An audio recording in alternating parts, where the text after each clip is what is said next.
Busnya tuh kayak bus lama gitu modelannya. Lambat banget jalannya. Lampunya juga udah redup. Dia nggak lihat kendaraan satupun yang lewat. Lama tuh dia lihat kayak ada desa kecil gitu. Dia lanjut jalan aja, tapi motornya tuh tiba-tiba susah nyala. Itu ada kalender, dia lihatlah kalendernya. Dan ternyata itu tahun 1990. Guys, welcome back my YouTube channel Misteri Malam. Kali ini gue mau ceritain cerita horor lagi nih. Gue dapet email dari Ridwan.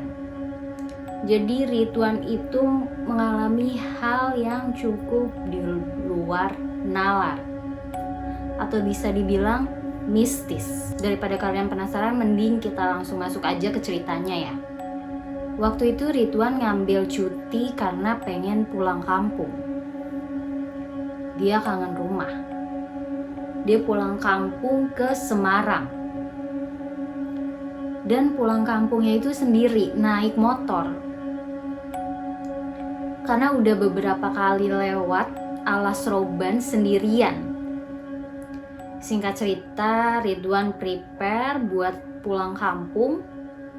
Dia usahain safety karena jaraknya juga lumayan jauh. Dia OTW-nya itu habis subuh. Dia mutusin buat lewat Pantura. Dia jalan kayak biasa, jalanannya pun masih ramai, kayak biasa aja.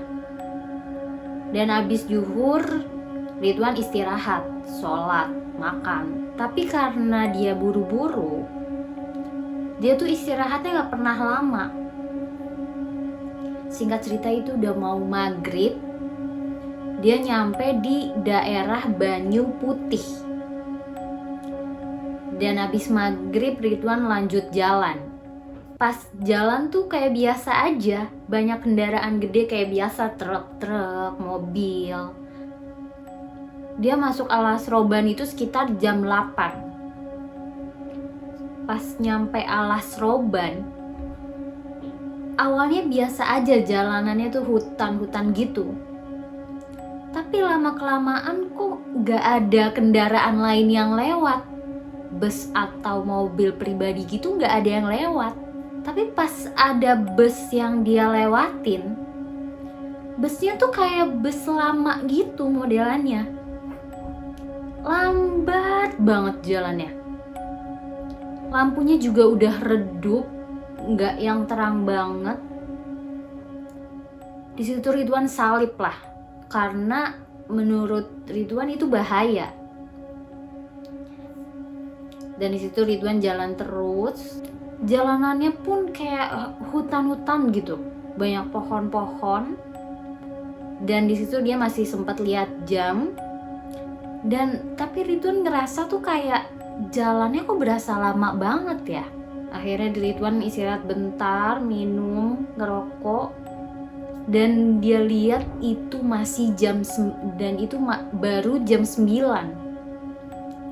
Padahal Ridwan tuh ngerasa kayak udah berjam-jam dia jalan. Ya udah akhirnya dia lanjut jalan, dan Ridwan di situ udah mulai ngerasa aneh. Dia nggak lihat kendaraan satupun yang lewat. Akhirnya Ridwan di situ berhenti. Dia mau cek Google Maps, dia tuh udah sampai mana. Karena kok kayak nggak nyampe-nyampe. Tapi di situ Ridwan gak ada sinyal. Akhirnya dia terpaksa lanjut aja karena dia mau balik lagi juga udah jauh. Gak lama tuh dia lihat kayak ada desa kecil gitu, tapi agak masuk ke dalam. Agak masuk ke dalam gang gitu. Kebayang kan? Akhirnya Ridwan lihat lah. Pas dia lihat dari jauh, perasaan Ridwan tuh gak enak kayaknya.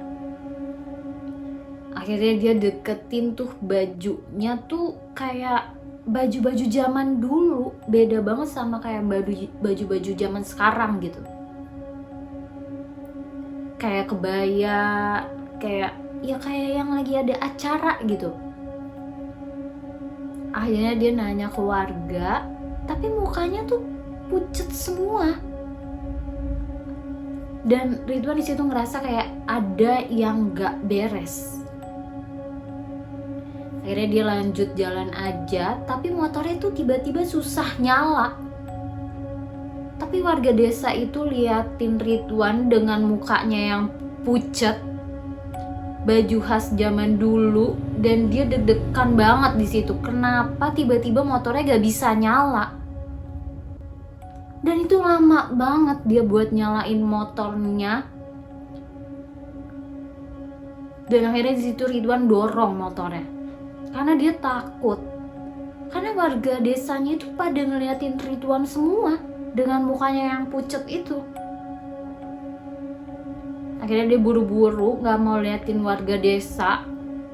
Dia dorong motor, dia ngejauh dari desa itu karena Ridwan yakin itu bukan orang. Pas agak jauh tuh tiba-tiba motor Ridwan bisa nyala kayak biasa. Ridwan di situ bengong bentar dan tiba-tiba HP Ridwan gak ada sinyal lagi sama sekali. Dia bingung, ini tuh di daerah mana kok gak ada sinyal. Akhirnya Ridwan tetap lanjut jalan. Tiap Ridwan lihat kiri kanan, itu tuh ternyata ada pocong. Tiap beberapa menit di pinggir jalan. Dan ada kuntilanak nyebrang dong. Gak lama tuh ada lagi genderuwo di pinggir jalan. Kebayangkan, genderuwo kan gede banget, tinggi, hitam. Dan di situ Ridwan panik karena dia nggak nemu kendaraan sama sekali di sana. Pas kira-kira jam 12-an tuh dia ngelihat desa itu lagi. Sama kayak yang dia lewatin di awal. Kayak ada acara gitu. Dan Ridwan masih inget tempat yang sama, gang yang sama, acara yang sama. Berarti tuh Ridwan cuma muter-muter aja. Padahal dia tuh nggak pernah lihat persimpangan jalan dan dia nggak tahu harus kemana. Akhirnya Ridwan di situ cuma berdoa sambil jalan terus. Dan di situ tuh gangguannya mulai intens. Kayak pocong di pinggir jalan, di atas dahan pohon, tapi posisinya itu kebalik. Kuntilanak nyebrang, genderuwo yang segede pohon. Dan Ridwan di situ berusaha tenang, tapi dia tetap deg-degan karena dia takut. Dia tuh sendirian. Dia di situ terus baca-baca doa ayat pendek. Sekitar setengah jam dia lewatin desa itu lagi. Sama persis gangnya, warga yang nonton tuh pun posisinya masih sama acaranya. Ridwan mikir ini tuh udah gak beres. Akhirnya dia berhenti dulu sebentar. Pas udah lewatin desa itu, dia berdoa dulu sebelum berangkat. Dia lanjutlah jalan. Bensin Ridwan tiba-tiba tuh udah mulai menipis. Kira-kira sejam tuh dia lihat ada jalan kaki bawa obor. Bapak-bapak gitu.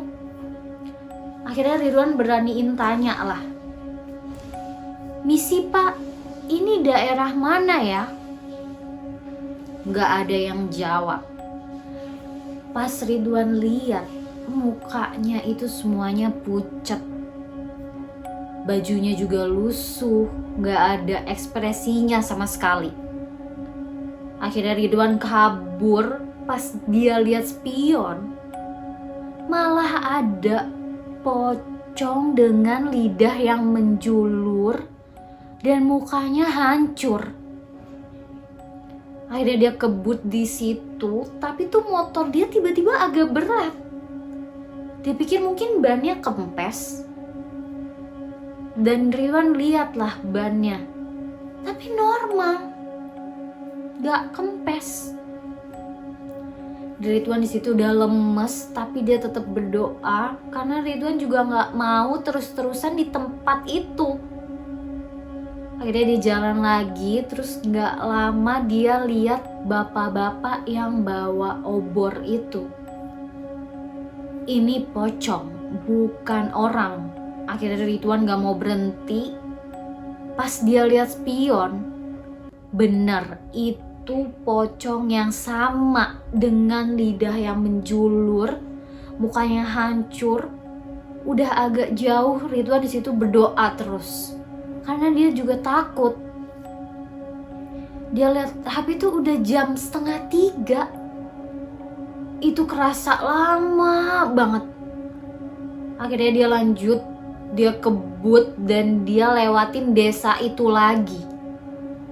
Tapi sekarang tuh pada di pinggir jalan ngeliatin Ridwan. Dengan tatapannya yang kosong, Ridwan di situ ngebut aja. Takut banget, dia ngebut aja pokoknya. Gak lama dia tuh ketemu bapak-bapak yang bawa obor lagi.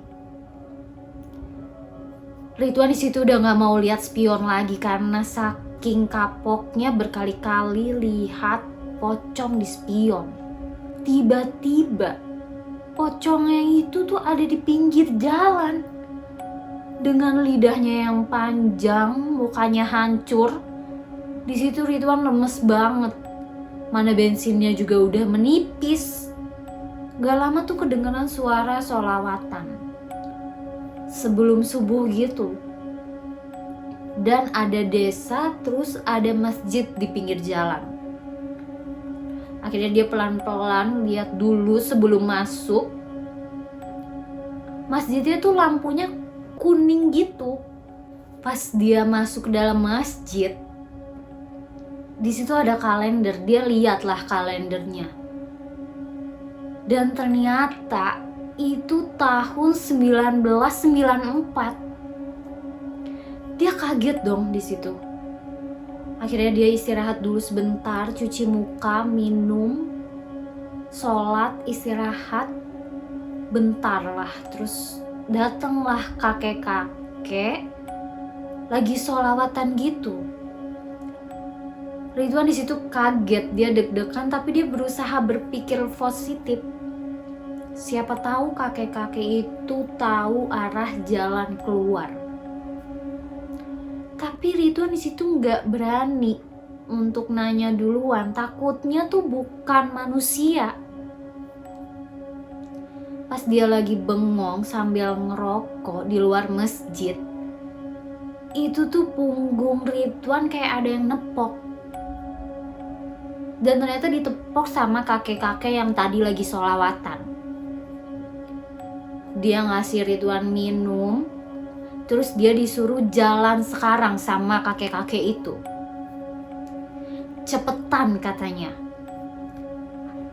Akhirnya Ridwan di situ nggak banyak nanya, langsung aja dia jalan.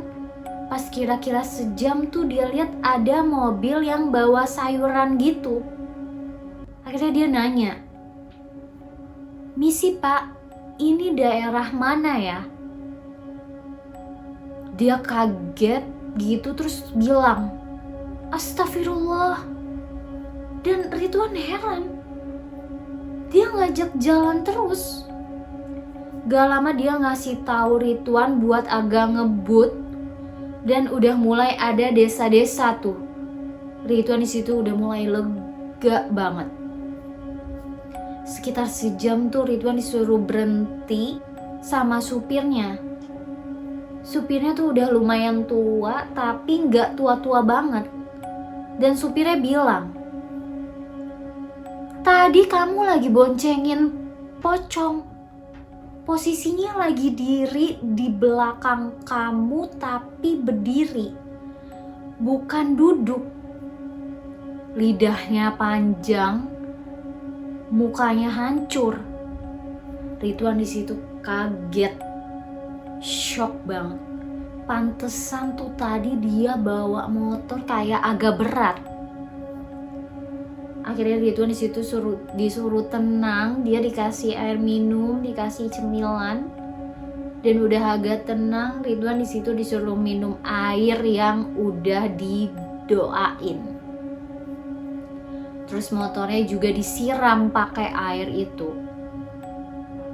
Dan di situ Ridwan lihat pocongnya tuh berdiri di jok belakangnya dia.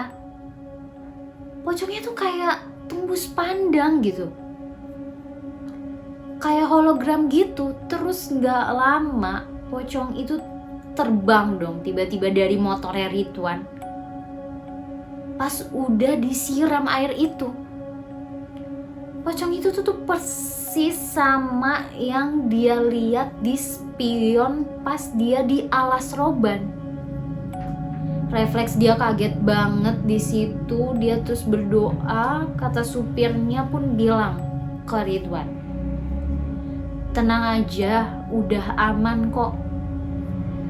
Kamu duluan, nanti saya dari belakang ikutin kamu."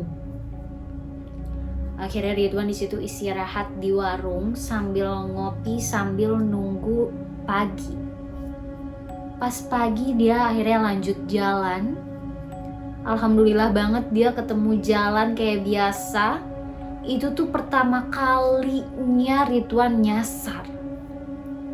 Padahal dia tuh udah sering banget pulang kampung. Dan selalu lewat jalur itu. Kalau nggak ketemu mobil sayur itu sama kakek-kakek yang di masjid, mungkin Ridwan nggak bisa keluar dari jalanan itu. Setiap dia mau pulang lewat jalur itu lagi, dia selalu nunggu barengan. Dia nggak mau sendirian lagi karena dia takut kejadian itu keulang lagi. Serem sih. Mengalami hal yang mistis, horor di alas roban sendirian. Dan berjam-jam dia muter-muter terus di jalanan itu. Kebayang gak sih? Ketemu sama hantu-hantu yang bentukannya gak jelas itu. Dan hantunya tuh gak cuma satu. Gak kebayang sih. Kita doain aja semoga Ridwan selalu dalam lindungan Allah SWT dan dia pulang kampungnya dengan aman selamat. Jadi itu cerita dari Ridwan. Apabila kalian ada mengalami hal yang sama seperti Ridwan, kalian boleh tulis di kolom komentar atau kalian bisa email di channel Misteri Malam. Jangan lupa like, subscribe, dan aktifin lonceng kalian agar tidak ketinggalan cerita selanjutnya dari channel Misteri Malam.